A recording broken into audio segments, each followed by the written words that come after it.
আমরা যা কিছু অর্জন করেছি সবকিছুর জন্যই কৃতজ্ঞ। এবারের ইউরোতে 10টি শট নিয়ে একটি তো লক্ষ্য রাখতে পারেননি ক্রিস্টিয়ানো রোনালদো। ক্যারিয়ারের শেষ প্রান্তে রোনালদো ফ্রান্সের কাছে টাই ব্রেকারে হেরে ইউরো শেষ হলো ক্রিস্টিয়ানো রোনালদোর। এবারের ইউরো কাপটা বেশ সুবিধার হয়নি রোনালদোর জন্যই।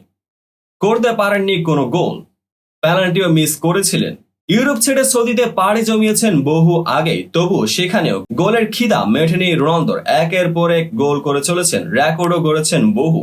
ইউরো কাপ শুরু হওয়ার আগেই অনেকটাই নিশ্চিত করেছিলেন রোনালদো এটি হতে চলেছে তার সর্বশেষ ইউরো কাপ। ফ্রান্সের কাছে হেরে বিদায়ের পর শেষ হলো রোনালদোর ইউরোর যাত্রা। এবার সেই ম্যাচ হারার পরে আবেগঘন বার্তা দিলেন রোনালদো। চলুন তাই নিয়ে বিস্তারিত জেনে নেওয়া যাক।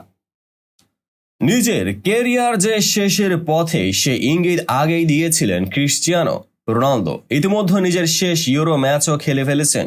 গত শুক্রবার টাই ব্রেকারে ফ্রান্সের কাছে হেরে চলমান মহাদেশীয় এই শ্রেষ্ঠত্বের প্রতিযোগিতা থেকেই ছিটকে গেছে পর্তুগাল।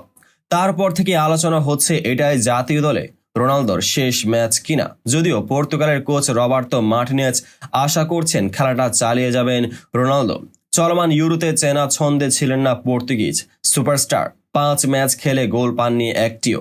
ফ্রান্সের কাছে কোয়ার্টারে হেরে বিদায়ের পর অনেকেই দোষারোপ করেছেন আল নাসর তারকাকে। কোয়ার্টারে হারের পর চুপ ছিলেন তিনি, এবার দিয়েছেন আবেগঘন বার্তা।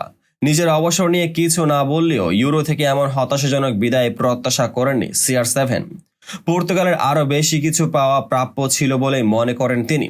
সামাজিক যোগাযোগ মাধ্যমে রোনালদো লিখেছেন, আমরা আরো বেশি চেয়েছিলাম, আমাদের আরো বেশি প্রাপ্য ছিল, আমাদের নিজেদের জন্য, আমাদের প্রত্যেকের জন্য, পর্তুগালের জন্য। পর্তুগালের সমর্থকদের প্রতি কৃতজ্ঞতা জানিয়ে রোনালদো আরো বলেন, তোমরা আমাদের যা কিছু দিয়েছ এবং আমরা যা অর্জন করেছি সব কিছুর জন্য কৃতজ্ঞ। এবারের পুরো ইউরোতেই নিজের ছায়া হয়েছিলেন CR7। সব মিলিয়ে 10টি শট নিয়েও তিনি গোলের দেখা পাননি। কেবল তাই নয়, ইউরোয় এক আসরে সর্বোচ্চ সংখ্যক শট নিয়েও গোল না পাওয়া অনাকাঙ্ক্ষিত রেকর্ডও হয়ে গেছে তার। যদিও সেই রেকর্ড হয়েছে যৌথভাবে। আগে বেলজিয়ামের কেভিন ডি ব্রুইনা করেছিলেন ভুলে যাওয়ার মতো এমন কীর্তি। সব মিলিয়ে পর্তুগালের হয়ে সর্বশেষ 9 ম্যাচে গোলের দেখা পাননি আন্তর্জাতিক ফুটবলের সর্বোচ্চ গোলদাতা রোনালদো। 41 বছর বয়সী তারকা ষষ্ঠবারের মতো ইউরো খেলতে নেমে বলেছিলেন, কোনো সন্দেহ নেই, অবশ্য এটাই শেষ।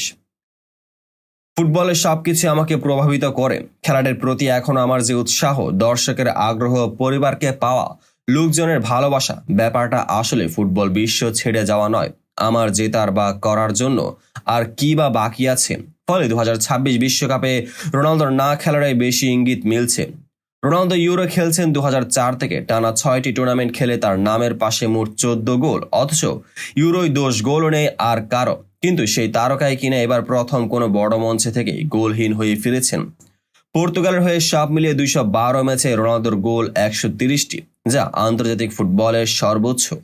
তো বন্ধুরা, ভিডিওটি যারা সম্পূর্ণ দেখেছেন সবাইকে অসংখ্য ধন্যবাদ। ভিডিও শেষে কমেন্ট সেকশনে আপনার মতামত জানাতে ভুলবেন না। আর চ্যানেলটিকে সাবস্ক্রাইব এবং পেজটিকে ফলো করে পাশেই থাকবেন যাতে পরবর্তী ভিডিওর সকল নোটিফিকেশন সরাসরি পেয়ে যান। দেখা হবে পরবর্তী ভিডিওতে।